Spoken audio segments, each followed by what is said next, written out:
But these right here, they actually have, they smell like champagne. It's like a floral champagne. It is so awesome. Good morning, everyone. Welcome to Simply Made Homestead. Well, it is a beautiful morning. It hasn't gotten really hot yet, so we're gonna head out here to the garden. I want to take you out here with me. My tomatoes, I keep bringing them in every day, but they are looking super, super pitiful. Now, any of you who have watched our quail videos, so you've seen our cages, I want to show you what we did with our grow out pen. Many of you know we've got out of the quail business just because we have so many chickens. It's a lot more meat on the bird, and we've gotten pigs now and having baby goats and doing things. So we just kind of had to downsize where we could, just to, I don't know, take a little bit off your plate, and that's where we did it. But let me show you here. You can see here we turned it into our, I guess you call it a rabbit hutch. And the rabbits love it out here. See, we put this little box in here, and they just love the box. They chew on it, they climb in it. We've got this side over here. We have some stuff around the edges to keep the rain out, so they do have a place to go if it's raining sideways. Their poop can fall down below, and we can gather it there, but then we have a board down here. You can see one of our little bunnies over here. Hey, baby. That's over there sitting on the board. They love the board. And they seem to really enjoy it. It's much cooler. It stays shaded most of the day. You see right here, the only time it's sunny is early mornings. And then we've got the oak trees right here. So it's nice and shaded during the hottest part of the day. Now, we tried to start a cover crop down here of ironclad pea, and you can see spots of it where it's been doing really well, and others where it didn't even get going. Now, right here is my little lima bean wall. I wish I had planted a lot more. My granddaughter had some from school, and we came out here, and then I added some to it, and we just planted a little row of it. But it's doing really well, lots of flowers. No beans yet, but they're coming. You can see them all on there.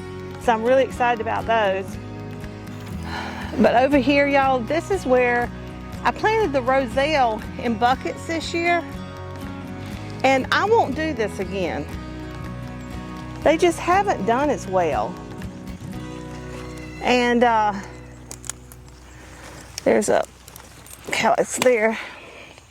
Needs to come off. You can tell it's ready. I don't usually pull them off like that, but you can see it's already flowered. And then it's just started to open up. There's a seed inside, and I can take it in and I can dry that. I'll take the seed out and then I'll dry that. But this is what I really wanted to show you.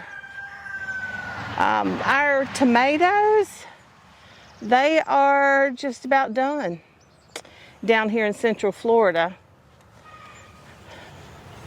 My poor little black beauty right there. You see it just looks like it's dying. They all started getting a little of the dead stuff, and I kept trimming up the leaves, and now it has moved all over the plant. Now, I had a friend who said that this is just, they're just, you know, dying out. They're just at the end of their season. But maybe it's just gotten too hot down here. I don't know. It just seems like a disease to me. And I have no idea what it is. The tomatoes seem fine. You see all the tomatoes. So, I mean, she may very well be absolutely right. And but if you've got any ideas, let me know, because I am all ears. But you can see, look how big these tomatoes are. They're absolutely gorgeous. And when they get really close to being completely ripe, I've been picking them, because the bugs, they come out here and then they get about like this, and then if I left this, I'd come out here tomorrow and probably find a big old hole where something has just eaten it. So, and I've sprayed, but we keep getting rain, which just washes it away. And so I've just kind of been picking, and I'll leave it like that until they get, you know, ripe, and then I'll put them in the freezer. So I am just doing my little morning rounds of walking around here and seeing what needs to be brought inside. Now, we didn't get any rain yesterday, so that's why I'm picking in the morning. Typically, I like to pick later in the day. See, that one right there is probably going to end up having to be thrown out. It's got a weird place on the side. Because it gives they have the day where they can sit out here and the sun can shine on them, and it just really pulls that moisture out of the tomato. And like any kind of rain it has, it gives it time to absorb and get that really rich, nice tomato flavor.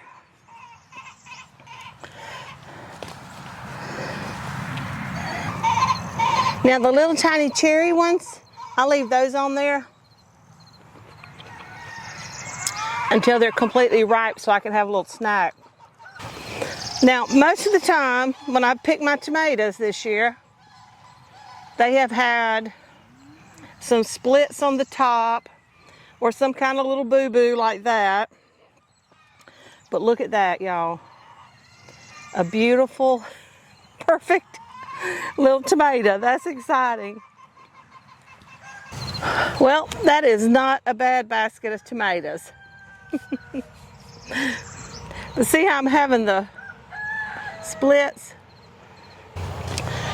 All right, so let's take the tomatoes up to the house, and we'll get our basket emptied and go collect some eggs.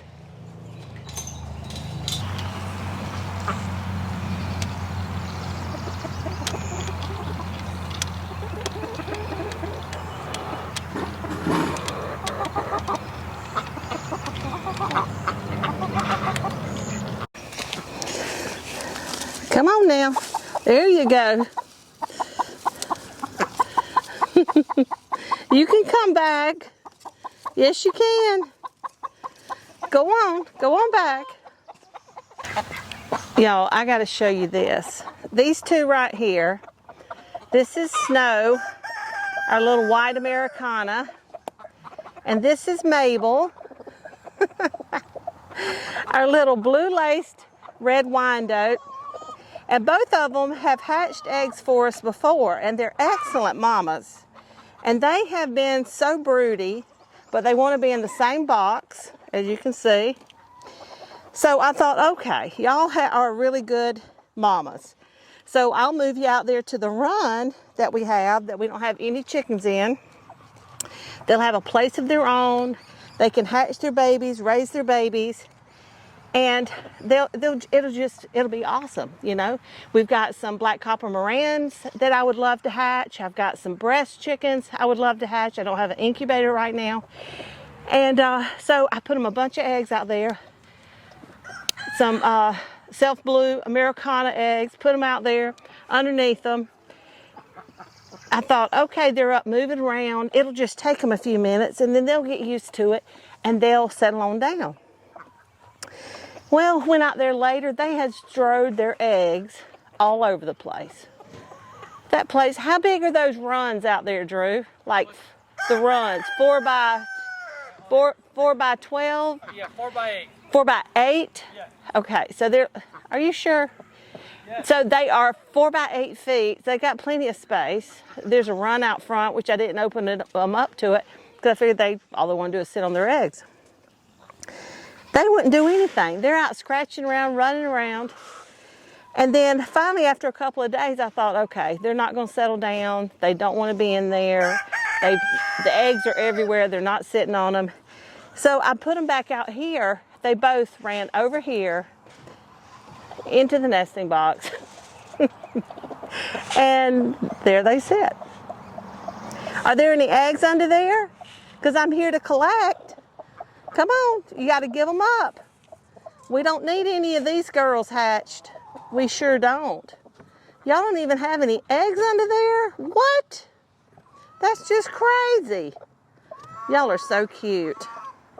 These are my two favorite girls right here. They are the best. Because these two need to eat. Come on, get on down there. I'm going to throw a little bit more food out for y'all. Come on.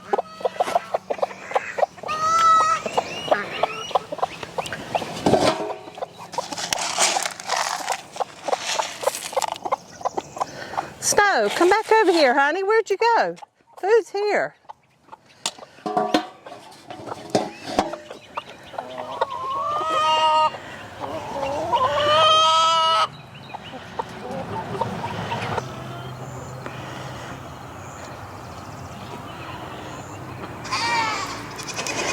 All right, guys, it's time to trim some hooves.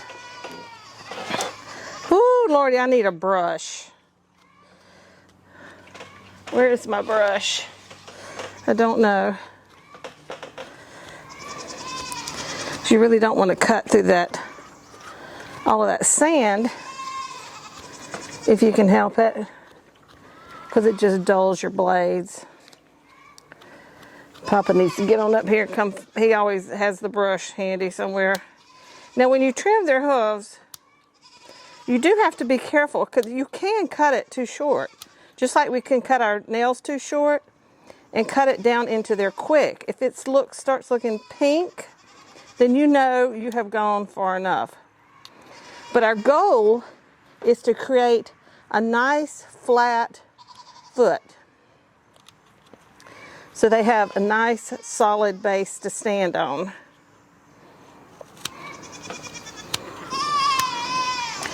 And trimming their hooves is really important, y'all.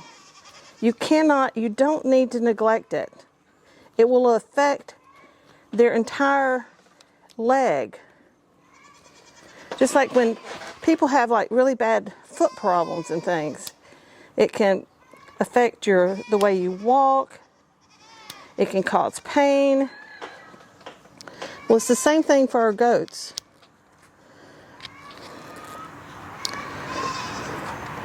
And you just want to be really, really careful. Now, anytime you have livestock, just like ourselves, taking care of ourselves, I have two things. Like if one time I nipped the end of Fifi's toe a little bit too close. This Wanderlust is really good. And if you grow your own yarrow, I dried and ground up yarrow that works really, really well. And that's super good to have around your homestead. But what you want to look at, see, hers still needs to come down some. When you're looking at the hoof, you can look at it, their hair is in the way, but you want it to be nice and even from top to bottom all the way down. That's what we're looking for.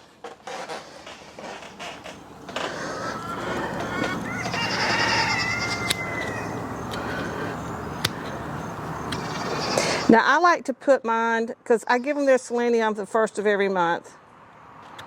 So I like to just take a little look at their hooves, and it's a really super quick and easy trim. There's not much to it. I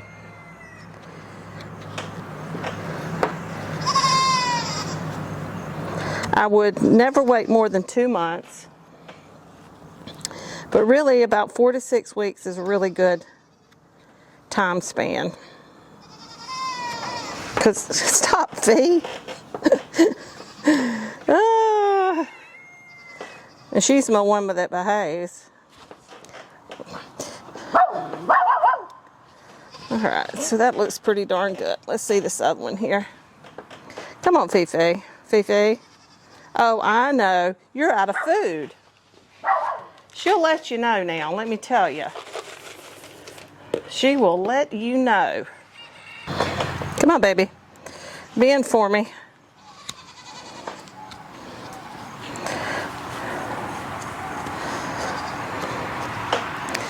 Boy, that's a lot of gunk in there. need to.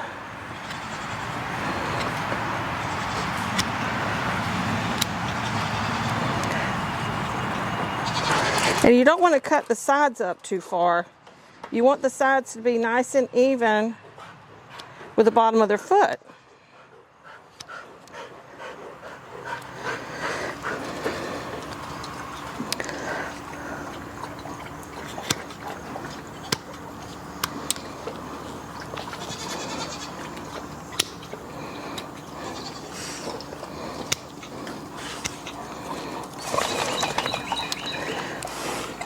And you see, I just give it a little trim. Now see on the side, if they start growing out sometimes that way, or if the heel gets a little bit too thick, because you want that nice flat foot.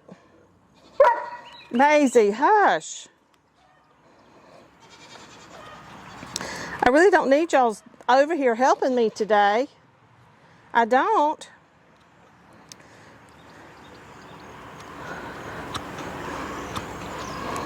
See, just a little nip, and it's better to do just a little at a time than to get too carried away and you've gone too far. See, and that's all there is to it, guys. You just want to make sure they have a nice flat foot, and make sure you do not cut too far, because then you're going to have an open wound. They're walking around in the dirt, and they could end up with a disease, infection. Now, since it is really wet out right now, this is our rainy season, this hoof and heel, it really helps out to keep their hooves healthy. So after I give them a trim, come on, Fee, work with me here, girl. Just give it a good squirting. Make sure it runs between them, because that's where a lot of moisture stays in there. See, the little Miss Fancy Pants here wants some more food. There is no more. You ate the whole thing, sister. You did. You got your appetite from your mama, didn't you? Huh? As in me mama, not your real mama. Hey, hold on, sister. Hold on. Hold on. There you go. All right. So Miss Fee is good to go, and I need to get some more hoof stuff because I'm about out. Now, when you're giving your goats oral medicine, you need to be aware of their teeth. They have teeth in the front of their mouth and in the back. And in between the two, there's a gap. And that's where you want to stick your fingers, is right in the middle to open their mouth. Stick the selenium or vitamins right in the side of their mouth. And there you go. All right, guys, I want to show you something right here. You see this right here? Now, the one thing about bucks is that they pee on themselves. They pee on their face, on their legs, and the girls find that attractive for whatever reason. But I've heard that they can get urine scald. It's the first time I've seen it. This is only our second year that we've had our bucks where they were old enough to do their thing. And last year, after they came out of rut, we bathed them, which was quite the adventure, let me tell you. But now they are back in. They've been doing this thing, and they've got that right there is not looking good. It's got.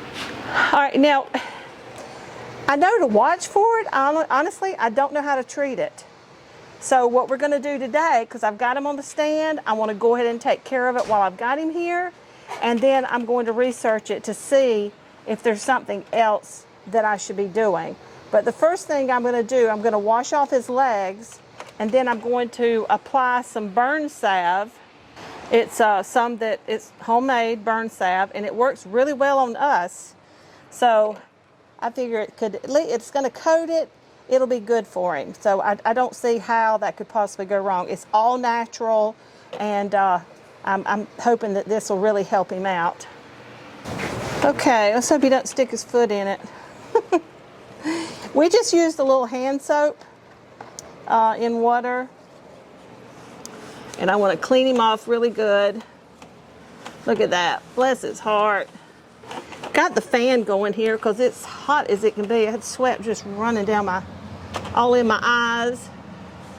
But you do want to get them good and clean. I mean, I just, like I said, I don't have step-by-step instructions, but it just makes sense. I'm going to get him good and clean. Wipe those legs off. I am going to rinse him. That's good. Thank you. My helper, I don't know what I'd do without my helper. Sure makes it nice. Got a bucket of fresh water. Rinse my rag out and just rinse him off right here. All right. Okay, he's still nibbling up here in the trough. We've got the fan on him. I'm gonna let it dry a little bit, and then I'm gonna put some of this salve on him. All right, I just want to make sure he's good and dry there. Or dry enough anyway. And then I'm just gonna, the salve's got, what all does it have in it? It's got, can you read it? Hush, yes. It has coconut oil, beeswax, aloe vera gel, vitamin E, and lavender. So, you know, I just don't see how we can go wrong there. It has all kinds of good properties in it. I guess this is going to be the goat's burn cream from now on. I'm sticking my hands back in it after rubbing their legs, but that's okay, because we're probably going to be doctoring them on a regular basis, putting some more of this on them to make sure they heal up. Because this should coat their legs too, where to help protect them for any future peeing, urinating all over themselves. Yes, Mr. Tip Tip. I know you're going to get you a girlfriend soon, honey. It won't be too much longer. This side really doesn't have any burn on him yet, but I'm still going to do it. Rub it on his hair. It's sure not going to hurt him at all. All right, guys, we're back inside. It is so humid out there and hot, and the goats are all taken care of, so I'm happy to be back in here. But time to unmold my latest bath bombs. It was supposed to be like this, but the first one I did, I put the wrong color on that end. And but this one is my mermaid bath bomb. I named it Mermaid Tails, as in T-A-L-E-S.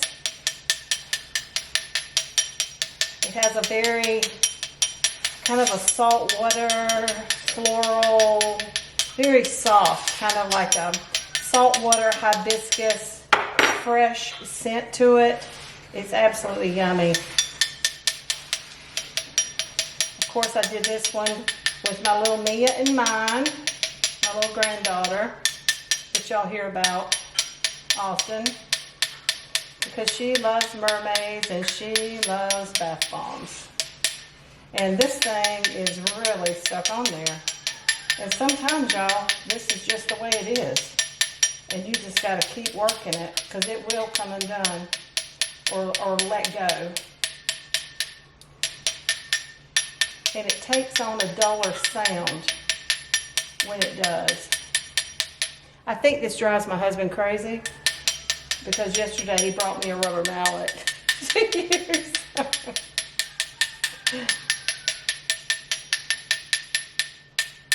I don't know why it's so stuck. You hear the sound changing? You hear that? It's ready. Look at there.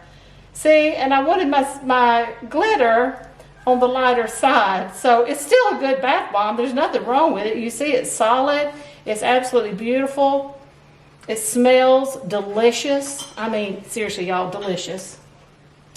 And I'm going to sit it over here because I'm going to let it dry a little bit longer for a few more hours, since it has been in the mold here. I want it to get, you know, really well dry on top too before I seal it, before I, what do you call it? Shrink wrap it.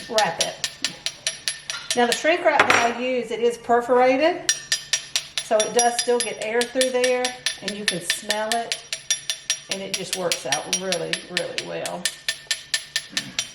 I got my shrink wrap system from National Shrink Wrap.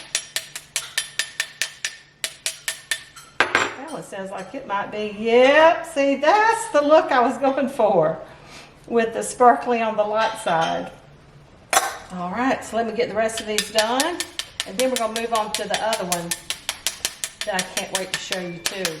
My girls, especially my youngest daughter, Alicia, really inspired me on the next one. And I'll tell you why just as soon as we get over there to it. Now you saw how fast that last one came apart? Or let go of the mold.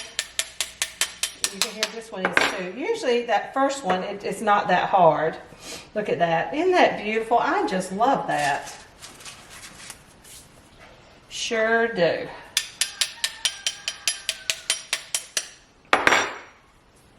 There we go.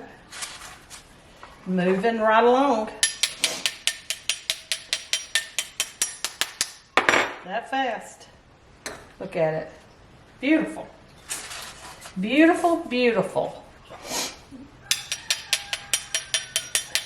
You know, you never know where life will take you.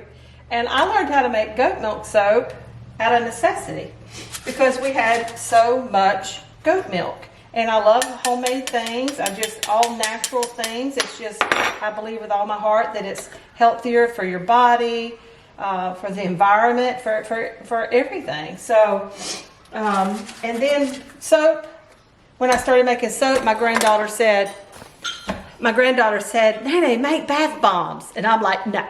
Real quick, I was like, no. And you see where I am. I am making bath bombs and really enjoying it. Now, we do have an Etsy shop. It's simply, goodness gracious, it's Sweet Nibbles Soap is the name of our Etsy shop. And so if you want to head over and check it out, I sure would appreciate it, guys. We are just getting going with our little shop, and any support that you can give us would be great. Now, this one right here, it is a rose gold. Can you see the sparkles? I hope those are showing. Our lights are in here are warm lights, and we really need to change them out. But I hate those really cold lights in your home. But we don't have any studio lighting, and we may have to invest in a little cheap set, or at least a ring light. But this one right here, I call Champagne Kisses, and I will paint the top of this one. I'll do a little Instagram post, so y'all, if you haven't checked out our Instagram page, it's over Sweet Nibble Soap is our Instagram page for our soap business, and you'll be able to see. I'll be sure and put a link on there of the painted ones so you can see them when they're finished. And they will be in the Etsy shop in just a few days, so be sure and check it out. We do have a few of our bombs over there already. There are 3 there. I've got a French Lavender, a Paradise, which is yummy. So is a French Lavender, though. I truly love every single one of them. And Milk and Honey is over there. You know, I think I want to put these in a separate thing altogether since I do have to paint them. So my paint, I don't accidentally get them on my mermaid ones. But I can change those over in just a minute. But my youngest daughter, Alicia, which is Amelia's mother, she loves rose gold. She just loves it. So, yes. She was the one I had in mind when I came up with this one. But these right here, they actually have, they smell like champagne. It's like a floral champagne. It is so awesome.